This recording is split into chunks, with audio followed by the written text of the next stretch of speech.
The silence of the mansion. The Whitmore mansion was the kind of place that looked alive from the outside. My beautiful family.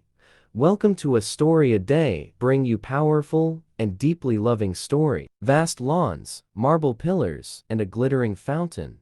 But inside, it was silent. Not peaceful silence, a painful, heavy one. At the center of that silence was Ethan Whitmore, a 6-year-old boy with ocean blue eyes and a fragile smile, who had never heard a single sound in his life. He was born deaf. His father, Alexander Whitmore, was one of London's most powerful millionaires, a man who believed money could solve everything, but even with all his power, wealth, and world-class doctors, he couldn't buy his son's hearing. And that truth destroyed him inside. 2. A heart that couldn't buy love. Ethan's mother had died giving birth to him. Since then, Alexander had become colder, a machine fueled by guilt and business deals. He built hospitals, funded charities, and donated to children's foundations, but never found time to sit with his own son. Ethan grew up surrounded by silence, not just from his deafness, but from the emotional emptiness around him. Nannies came and went. Tutors gave up.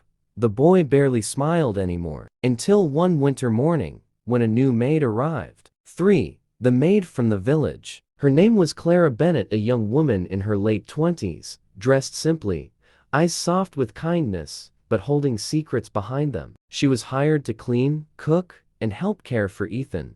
The mansion staff didn't expect much from her. Just another village girl trying to survive, they whispered. But from the moment Clara saw Ethan, she didn't see a problem child. She saw a boy locked in a cage of silence, begging to be understood. When she first met him, Ethan sat by the window, tracing patterns on the glass fog. She quietly walked to him and placed a small wooden bird on the windowsill, handmade, with painted wings. Ethan looked at her curiously. Clara smiled and signed something with her hands. Simple gestures. The boy's eyes widened. Someone finally spoke his language. He reached out and touched the bird. For the first time in months, he smiled. 4. The bond that money couldn't build. Days turned into weeks. Clara spent every free minute with Ethan. She didn't just feed or dress him, she communicated with him. She taught him simple signs, used pictures, told him stories through gestures and drawings. The mansion began to change. Where there was once silence, now laughter flickered.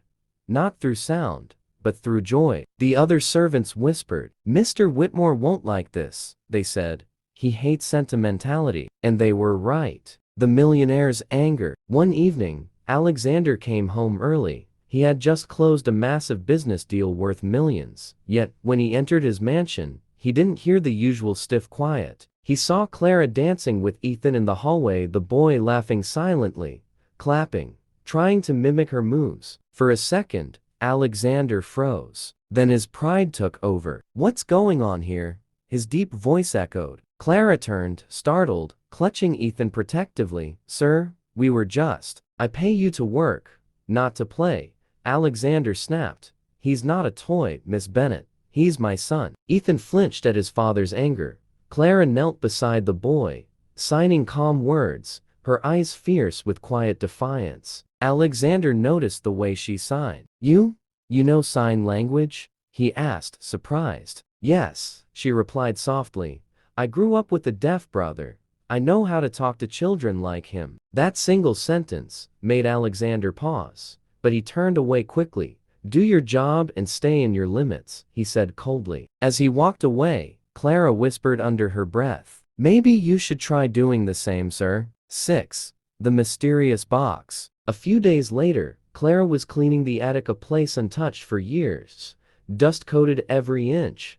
But in one corner, behind old trunks, she found a small wooden box, wrapped in faded velvet. It wasn't locked. Inside were old letters, a locket, and something strange, a small silver whistle engraved with initials. "You." Clara frowned. "You Ethan Whitmore." She wondered why a whistle would have the boy's initials before he was even born. She carried it downstairs, carefully. When she blew into it out of curiosity, nothing came out, no sound. Broken, she thought, just an old toy. But when she turned, she saw Ethan in the doorway. The moment she had blown the whistle, He had stopped walking and stared straight at her. His little hand trembled. Then he pointed to his ears and to the whistle. Clara froze. "Did you feel that?" she asked slowly. The boy nodded. 7. The first spark of sound. Later that night, Clara couldn't sleep. She kept thinking about the whistle, about how Ethan seemed to feel it. She believed in science, yes, but also in faith, in things beyond logic. So, she tried something. She brought the whistle to Ethan's room, where the boy sat playing silently with his toys. She knelt down and blew it softly again. Ethan's eyes widened. He touched his chest, then his head, as if something new pulsed inside him. He reached for the whistle eagerly. She let him hold it. When he blew, his face changed. His eyes glistened with tears. He couldn't hear, not yet, but he could feel sound deep, vibrating through his bones. Something mysterious was happening. 8. The doctor's shock. Clara didn't waste time. The next morning, she requested Alexander's permission to take Ethan for a checkup at St. Mary's Hospital. He was irritated. "We've done every test.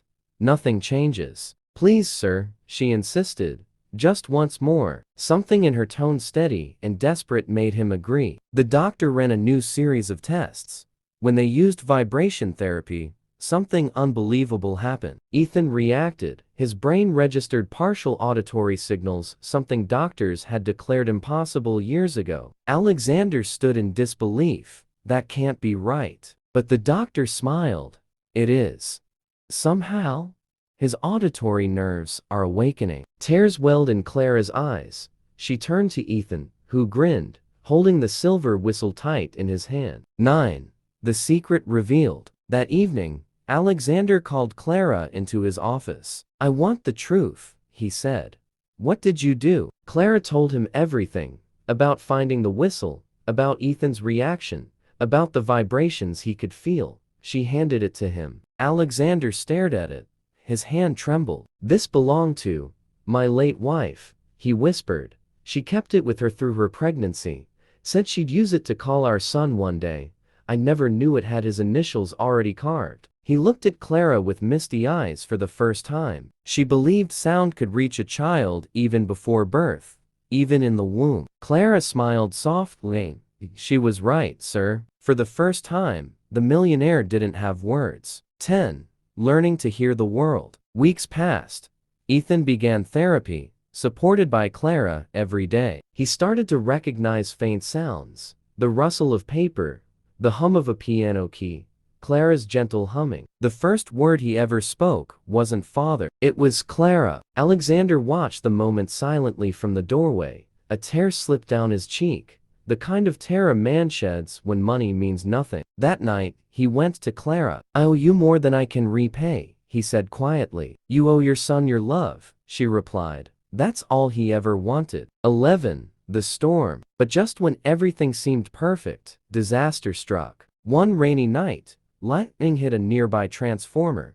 The mansion's power went out. Ethan, startled and scared, ran out into the garden, clutching his whistle. Clara rushed after him, screaming his name. Alexander followed with a flashlight. Through the storm, they saw Ethan standing near the fountain, crying, terrified by the thunder's vibration. "Ethan!" Clara shouted, waving her arms. He saw her, but didn't understand the sound waves, the fear. Everything overwhelmed him. Without hesitation, Clara ran through the rain and pulled him close.